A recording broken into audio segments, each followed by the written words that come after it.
Welcome back to the show. With us now are senior Josh Winder and junior John Crain. Guys, thanks for joining us, and congratulations on a great national meet. Thank you.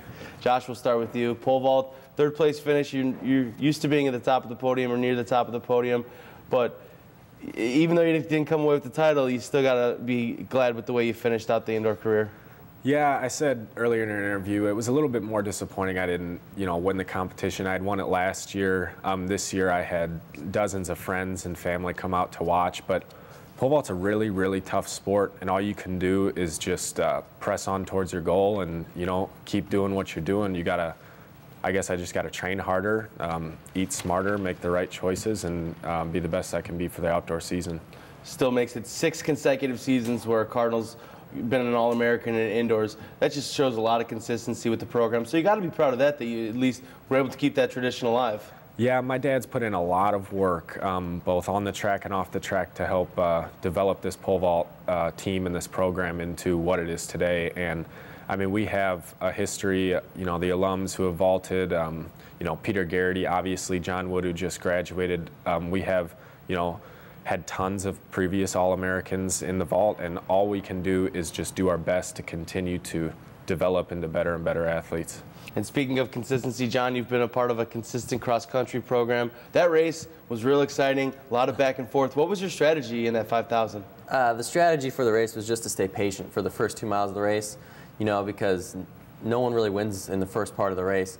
And the goal was, with a mile left to go, is to take off and kind of open the race up a little bit, just because I knew I didn't have as much foot speed as some of those other milers in the race.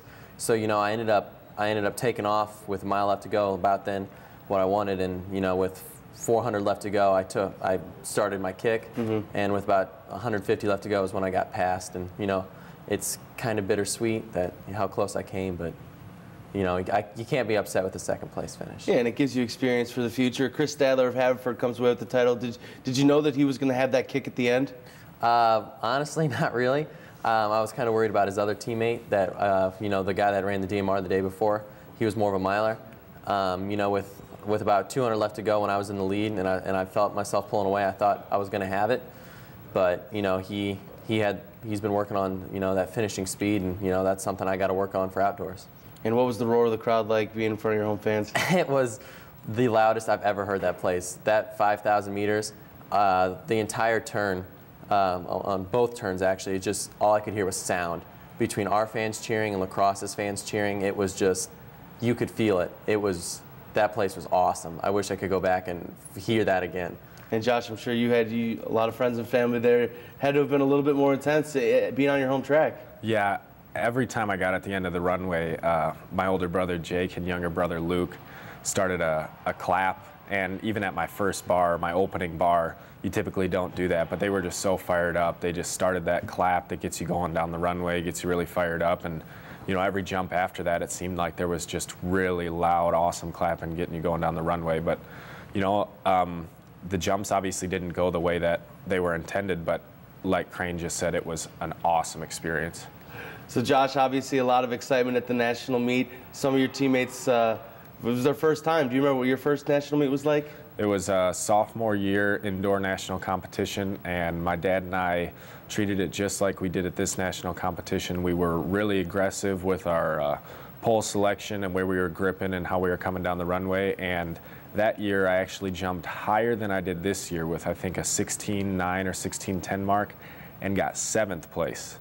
So that was a really, really intense year. It was a year that Peter Garrity jumped like 17.5 to get 2nd. So this year, came out with a 16.4 jump to get 3rd. Wasn't exactly as I expected, but to have a kind of off day and still get 3rd place, you can't really complain about that.